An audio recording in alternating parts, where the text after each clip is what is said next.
Chicken cutlets are so easy to make, and let me show you how I make mine.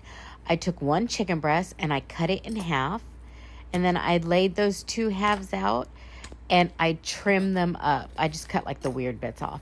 I put a piece of plastic wrap over them. You're not going to want to skip that step because if you do, you're going to have chicken bits flying everywhere.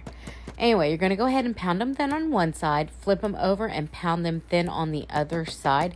How thin you pound them is strictly up to you. When you think they are thin enough, you're going to go ahead and season them however you want to on both sides. I did salt, pepper, and garlic powder. I also add Italian seasoning when I am doing chicken parm, but I forgot to do that, so I add that later. And then I set up my dredging station. I put just flour in one dish, egg, milk wash in the second, and then panko in the third. You can use regular breadcrumbs if you want. I just like panko with this because it's nice and crispy. And you're going to go ahead and take your chicken breast and you're going to dip it in the flour on both sides. Make sure it is well coated. Shake off the excess. Then it is going to go into your egg milk wash. Make sure it's coated well.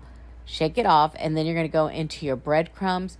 You're going to make sure it is completely covered with the breadcrumbs, kind of pressing them into the chicken breast. Just make sure it's all covered.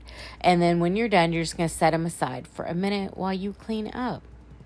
Next, you're going to go ahead and heat your skillet. You put oil in the skillet, maybe about an inch of oil.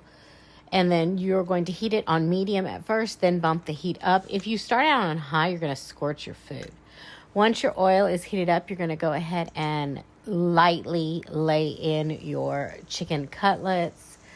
They need about 7 to 10 minutes on each side. You just want to do it till they're nice and browned. If you have any questions on whether or not your chicken is cooked, there is no shame in using a meat thermometer. It should register 165 on the inside, or just go ahead and cut into it and make sure it's all white on the inside. Clear juices, no blood.